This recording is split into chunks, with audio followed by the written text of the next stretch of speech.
지금 시각은 8시 30분입니다. KBS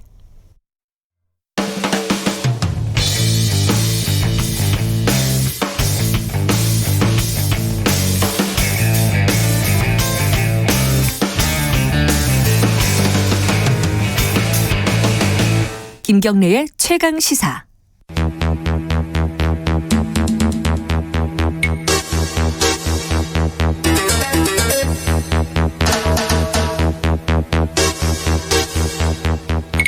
네, 사건 사고의 이면을 들여다보고 깊이 있게 파헤쳐보는 시간 추적 20분. 오늘 라인업이 드디어 확정이 됐습니다. 그간의 수많은 시행착오를 겪다가 박지훈 변호사님 나와 계십니다. 안녕하세요. 네, 안녕하세요. 변호사 박지훈입니다. 그리고 장용진 아주경제 기자님 나와 계십니다. 안녕하세요. 안녕하십니까. 그러니까 변호사 두 분이랑도 해보고 기자 두 분이랑도 해봤는데 이거 아닌 것 같다. 아, 그래요?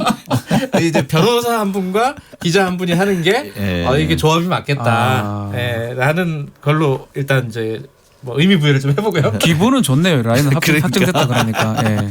경쟁자를 떨치고. 예. 자, 오늘 사건은 제가 이게 어제만 해도요. 제가 이게 계속 속보가 나오잖아요. 뉴스를 틀면은. 그래서 우리 애랑 뉴스를 이렇게 보다가 이게 너무 끔찍해서 네. 사건 자체가. 네. 그래서 애 보고 나가라. 뉴스 보지 마라. 사실 그 TV 뉴스가 19금이다라는 얘기를 우리가 제일 많이 해요. 사실 그 뉴스를 보다 보면은 온갖 폭력이라든지 뭐 살인, 폭력 또는 각종 그게 음란한 얘기들이 다 나오지 않습니까? 그러니까요. 근데 바로 이번 사건도 그렇지 않은가 하는 생각이 들어요. 뭐 사건의 실체는 아직 드러나지 않았지만 각종 뭐 치정이라든가 무섭습니다. 예, 뭐 이런 것들. 네, 잔인하고요. 예.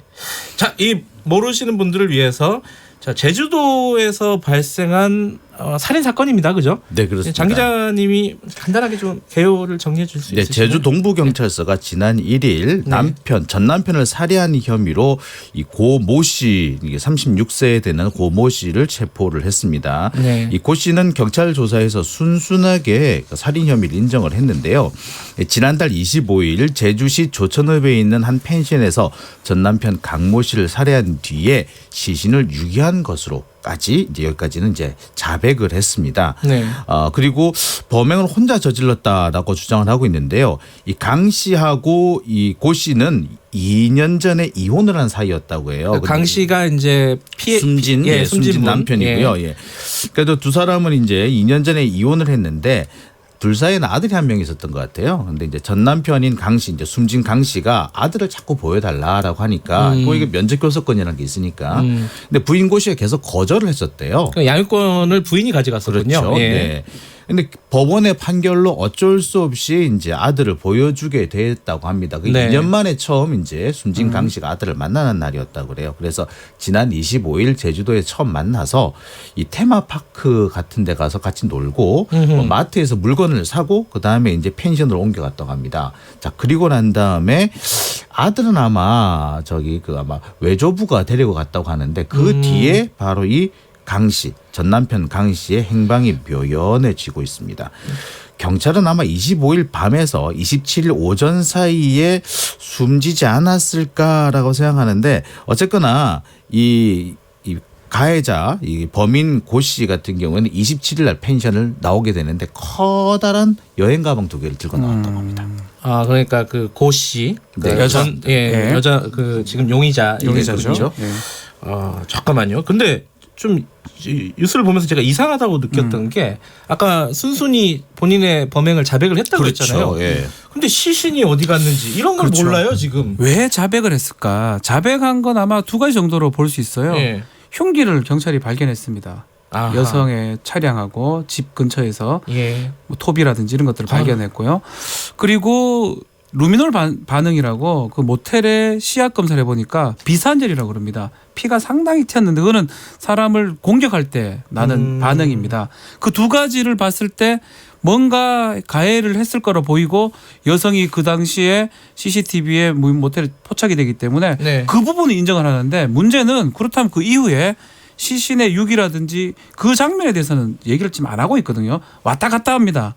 아마 이런 거 그 두 가지는 자백은 할 수밖에 없는데 시신을 인정해버리면 시신이 나중에 발견될 수 있는 상황이고 발견 안 된다 그러면 극단적으로 봤을 때 재판 가서 시신 없는 살인 사건이 무죄가 되는 경우가 있습니다. 그런 것도 좀 생각하고 있는 게 아닌가. 굳이 자기가 시신을 얘기할 이유는 없다라고 보입니다. 그래요? 그렇죠. 잔인하다는 거죠. 그런 측면을 봤을 때는. 근데 지금 이제 그 진술은 나왔다 그래요. 근데 그 진술이 맞는지 안 맞는지 모르겠지만 제주도에서 완도로 갔잖아요. 네. 근데 27일 날 오고요. 완도 가면서 뭐 시신을 바다에 유기했다. 버렸다라고 주장을 하고 이해할 있죠. 수 없어요. 근데 불가능합니다. 제가 봤을 때. 어떤 부분이 지금 백이잖아요. 그 캐리어 가방, 백에 커다란 가방에 여행 가져간 가방이. 건데 네. 만약에 그 배 안에서 그걸 들고 있었다 하고 네. 그걸 들고 이동하는 것도 상당히 무게가 있을 거로 보이고요. 네.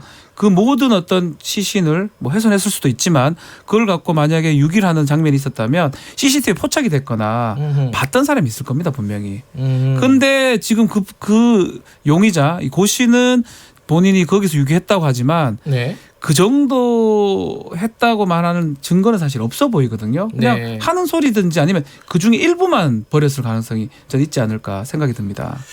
그러니까 지금 CCTV 상으로는 보면은 이게 이 고 씨가 차를 타고 들어가요. 그러니까 시신을 가지고 갔는지 안 갔는지 현재로서는 알 명확하지 수가 않는 없고요. 거죠. 차를 타고 어디로 들어간다? 그러니까 배에 배편. 같이 타면 배에. 차를 페리오 몰고. 같은 거죠. 예. 예. 차를 타고 배에 타는기 때문에 예. 지금 그 시신을 과연 가지고 탔는지 아니면 네. 그 전에 버렸는지도 확실하지가 않습니다. 그런데 아까 말씀하신 것처럼 배에서 버렸다면 분명히 누군가에 의해서 목격이 됐거나 CCTV 요즘 배 CCTV가 거의 다 다 있죠. 있거든요. 그렇죠. 예. 그리고 예. 완도에서 제주 가는 배가 이 사람이 항상 나와 있어요. 그러니까 그래서 사람 어떤 다른 사람 눈을 피해서 뭔가를 버린다. 더군다나 이렇게 커다란 가방을 버린다는 건 사실은 불가능하다고 봐야죠. 예. 그러면 그 진술은 좀 신빙성이 좀 떨어진다. 일단 그렇습니다. 이렇게 그렇죠. 볼 수 있고 그렇게 생각하면 아까 말씀하신 시신의 어떤 위치, 현재 위치를 일부러 얘기 안 하는 상황일 그렇죠. 가능성이 높다. 또 그 이후에 행적을 보면 서울도 갑니다. 원래 이분이 이제 청주 사람인데요. 그렇죠. 네, 청주 예. 사람인데 온 데를 다 댕겨요. 사흘 정도나 계속해서 돌아다니는 왜 그래요? 거죠. 그거? 그러니까 그걸 얘기 좀 아침부터 이런 얘기 하기 좀 그런데 좀 저는 순화하셔서 순화해서 예. 약간씩 유기를 하고 있는 상황이 아닌가 생각이 아이고. 듭니다. 그러니까 이 보면은 톱이 발견됐다라는 점이고 그다음에 사실 커다란 여행 가방이 발견됐다. 이제 커다란 여행 가방을 거기서 새로 구입을 해요. 제주도에서. 그래요. 그런 걸 보면은 사실 시신을 훼손을 했을 가능성이 가장 커 높고요. 보입니다. 그리고 시신을 훼손을 한 번 하기가 어려워서 그렇지 일단 훼손하기 시작하면 약간 이게 그 뭐라고 그래야 됩니까? 이렇게 좀 그 면역 같은 게 생기는 거죠. 그래서 지금 상황으로 보자면 차라리 아마도 이게 돌아다니면서 조금씩 유기를 하지 않았을까. 그럴 가능성 현재로 가장 사실 유력해 범행을 보이는데요. 저지르고 원래 사람 심리라면 완도 아니면 청주로 바로 와야 됩니다. 그렇죠. 상황이 그런 상황이라면 예. 근데 서울까지는 갈 이유가 전혀 없는 거거든요. 예. 그러니까 4일 동안 왔다 갔다 한다는 거는 뭐 다른 사람을 만났다는 행적도 없다고 봤을 때는 어쩌면 그것을 분리해서 그럴 가능성이 좀 커 보이는 상황이라고 그 지금까지 이 보입니다. 상황을 보면은 이 범인 고 씨가 여러 가지 뭐 심리 현상이 있는 것 같긴 한데 예. 전 남편에 대해서 아주 그 심리적으로 아주 이렇게 그 증오의 감정이 많이 쌓여 있는 것 같아요. 그러니까 전혀 어떤 이게 불안한 감정이라든지 죄의식을 느끼지 못한다는 점, 순순히 뭐 범행을 인정했다는 점 이런 것을 볼 때 아마도 그 아주 강한 어떤 증오의 감정을 그대로 표출하고 있지 않는가 하는 생각이 드는데 네. 한편으로 보자면은 물론 이 지금 상황을 보면은 단독 범행일 가능성이 높아 보입니다만 공범을 숨겨주려고 하고 있을 가능성도 배제하기는 어려워 보입니다. 지금 공범이 있는지 없는지 여부가 명확하게 안 나와 있는 상황이죠. 그러니까 왜 자꾸 그 얘기를 하냐면 예. 이 고 씨가 160cm 정도의 호려란 몸매입니다. 네. 그래서 이 여성이 남성을 그냥 살해하기는 쉽지가 않거든요. 그러니까 둘이가 있어요. 그리고 또 훼손 부분도 마찬가지고요. 예. 그래서 공범이 있는 게 아닌가라고 추측을 하는데 지금 드러난 부분 전혀 없습니다. 그런데 공범이 있을 가능성이 있다라는 거지. 네. 저는 혼자도 충분히 좀 가능한 게 아닌가. 왜냐? 이 지금 그 어떤 범죄의 동기는 뭐 양육 부분 같아요. 예. 양육 부분도 자신의 어떤 신변 비관, 이 남성 때문에 그런 게 있었다고 계속 그 어떤 분노가 강력하다면 뭐 범행 도구 준비하고 뭐 수면제를 뭐 했는지는 모르겠지만 그렇다면 충분히 혼자서도 그 분노가 크다면 가능하지 않을까. 그런 생각도 그러니까 들어요. 아주 불가능한 상황은 그건 아니다. 이 계획적인 범죄에다가 도구를 준비를 했다면 충분히 혼자서도 가능하다고는 해요. 근데 지금 이제 이 사건에서 한 가지 추가로 지금 나오고 있는 게 이혼을 하고 나서 네. 이 여성이 청주에서 다른 사람과 재혼을 했었단 말이에요. 그렇죠. 네. 네. 그 남자 재혼한 남성의 자녀와 네. 동거를 했었는데 같이 살았는데 그게 그 아이가 죽었단 말이에요. 네. 아마 석 달 전 정도로 지금 알려져 있는데요. 예. 지난 3월로 돼 있네요. 그러니까 그게 애가 그때 4살이었고요. 4살 박이 아이인데 예. 숨진 것으로 해서 119 신고가 들어왔고 경찰이 수사를 했다고 합니다. 그랬더니 당시 이제 그 아이의 친아버지죠. 지금 현재 고 씨가 지금 같이 살고 있는 재혼 남편이죠. 이 재혼 남편이 아마 내가 다리를 아이 배 위에 올려놓고 잔 것 같다. 그래서 질식을 한 것 같다라고 이렇게 주장을 했다고 해요. 근데 네. 그 당시 이 고 씨는 다른 방에서 자고 있었고 자신과 아이가 같은 방에서 자고 있었다라고 일단 고 씨를 일단 보호해주는 그런 입장이긴 한데 네. 글쎄 물론 사고가 일어날 수는 있습니다만 4살 정도라면은 다리에 깔려서 숨지기 좀 어렵습니다. 근데 언제거나 지금 질식사인 거는 분명백해 보이거든요. 근데 현재 경찰이 지금 부검이라든지 여러 가지를 통해 현재 수사를 진행을 하고 있는 중인데 예. 현실적으로 보면 이것이 사고사인지 아니면 고의적인 살인이었는지는 모르겠으나 이 사건 자체가 이제 그 의붓아들의 사망이 이번 사건과의 어떤 일정한 연관관계가 있어 보인다. 큰 연관관계가 있는 것 같아요. 그게 이제 아하. 경찰도 일단은 범행 혐의점을 발견 못해서 일단은 중지된 상황입니다. 더 조사를 하고 있긴 그 하지만 아이의 사망 사건은요. 그렇죠. 예. 그런 상황인데 그게 사고사든 말씀하신 것처럼 어떤 범죄든 네. 어쨌든 간에 지금 사고의 가장 큰 원인 중에 하나가 범행 동기 중에 하나가 이 부분 같습니다. 신병 비관을 계속 얘기를 하는데 뭔가 자꾸 꼬인다. 이런 것들이 이 전 남편한테 어떤 복수심으로 가버린 게 아닌가. 특히 또 면접 교섭권 때문에 법정에서 그렇게 소란을 했거든요. 예. 사실 면접 교섭권이라는 거는 아이를 키우지 않는 일방의 배우자가 당연히 가지는 권리입니다. 네. 그거를 이혼하면서 주기로 해놨는데 그걸 안 주니까 남편이 재판을 건 거거든요. 강 씨가. 재판을 하는 와중에서도 그렇게 소리를 지르고 욕을 했다라는 거는 뭔가 분노를 조절 못하는 것도 있고 또 어떤 폭력 성향이 있었던 게 아닌가 이렇게 보입니다. 사람이 이런 경우가 있습니다. 자기가 자꾸 불행한 일이 생기면은 이것이 내 탓이라고 생각하는 게 아니라 다른 사람의 탓으로 돌리려는 경향이 누구나 다 있어요. 그렇죠. 예. 예. 그런데 이런 상황에서 이제 아이가 죽어 의붓아들이 왜 죽었는지 모르겠습니다만 이런 불행한 일이 생기는 것은 나 때문이 아니라 저놈 때문이다. 그러니까 전남 때문이다. 이렇게 생각했을 수 한 있죠. 거죠. 그래서 분노를 거기다 쏟아버리는 겁니다. 그러니까 말하자면은 그 4살 박이 의붓 아들이 사망한 사건이 꼭 지금 보통 이제 뉴스 보면은 이 고모 씨가 살해를 했을 것이다. 둘 다 죽였구나. 막 이런 느낌이 들기가 쉽잖아요. 네. 꼭 그런 건 아니고 그런 건 지금 아니고 상황에서 알 수가 없다는 알 거죠. 수는 없지만 없지만 예. 어떤 일정적인 어떤 사건의 인과관계나 연관관계일 수도 있다. 그럴 가능성이 높다라는 거죠. 오히려. 오히려. 네. 네. 특히 사고사일 가능성이 있다면은 사고사라면은 오히려 이렇게 불행을 다른 사람한테 돌리기가 더 수월해질 수도 있죠. 그렇죠. 트리거 같은 게 될 수 있는 거죠. 근데 이런 상황이면요, 이 법적으로 변호사님께 네. 제가 여쭤보면은 이 정신 감정이라든가 그렇죠. 이런 부분들을 좀 해야 되는 부분인가요? 어떻습니까? 상황이? 일단 정신 감정은 사실은 정신 병력 같은 걸 또 좀 봐야 되고요. 예, 그리고 우리가 쉽게 납득할 수 없는 동기하고 쉽게 납득할 수 있는 방법으로 진행했을 때 네. 정신 감정을 하는데 지금 봤을 때는 동기라든지 또 방법이라든지 음흠.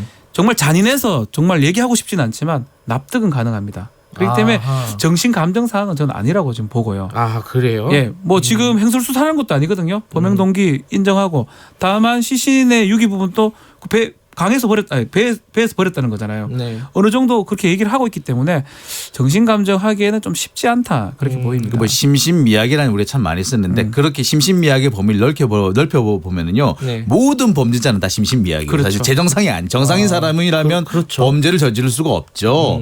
그렇다고 본다면은 심신미약이라든지 심신상실이라는 건 뭐냐면 이제 우리가 이제 법률적으로 하자면 이 뭐 아침 조금 거센 얘기입니다만 똥인지 된장인지 구분 못할 정도의 사람이어야지 심신미약 또는 심신상실로 본다는 거거든요. 완전. 예. 근데 그 정도는 아닌 걸로 보일 때, 네. 그러니까 동기가 불순한 동기가 작동을 했을 뿐이고 예. 그것이 이해하지 못할 뿐이지 그 정도만 가지고는 심신미약이라 보기는 어렵습니다. 지금 그러면 경찰 수사의 초점은 뭐 일단 시신을 찾는 찾아야 게 돼요. 가장 중요하겠죠. 그게 문제. 사실은 시신 없는 살인 사건에서 누가 봐도 살인의 어떤 정황이라든지 보이는데 무죄가 되는 경우가 있어요. 그래요. 그건 많아요. 무슨 소설이지만 같은 데서나 보는데 시신이 실제로도 없는데 그렇군요. 어떻게 정황적인 증거밖에 없는 거거든요. 근데 이 사건은 뭐 그렇게 되지는 않을 것 같아요. 왜냐하면 네. 비산혈이라든지 그 혈액의 양이라든지 아하. 그리고 그 이후에 그 사람의 행적이 사라져 버렸거든요. 예. 캐리어나 이런 걸 통해서 봤을 때는 그렇지만 극단적으로 재판에 갔을 때는 그런 부분들이 무죄 주장을 할 수도 있고요. 네. 아니면 죽이지 않았다, 지가 죽었다 이런 네. 얘기를 많이 합니다. 사고 났다 그렇게 표현하는 경우도 있거든요. 그렇기 때문에 시신 발견하는 게 지금 가장 중요하다 생각이 듭니다. 시신도 그렇고 동기를 밝혀내는 부분. 그렇죠. 그게 부분도 동기가 상당히 중요할 것 예. 같아요. 저는 개인적으로는 이게 굉장히 비극적인 어떤 사연이 개인적이나 네. 사회적으로나 그런 사연이 좀 숨어 있지 않을까라는 생각이 언뜻 들어서 좀 가슴이 좀 무겁네요. 비극적일 것 같아요. 예. 예. 알겠습니다. 오늘 말씀은 여기까지 듣겠습니다. 이 경찰 수사를 조금 더 지켜봐야 될 것 같아요. 그렇습니다. 예. 예, 두 분 고맙습니다. 감사합니다. 감사합니다. 박지훈 변호사, 장용진 아주경제 기자와 말씀 나눠봤습니다. 김경래의 최강시사 듣고 계신 지금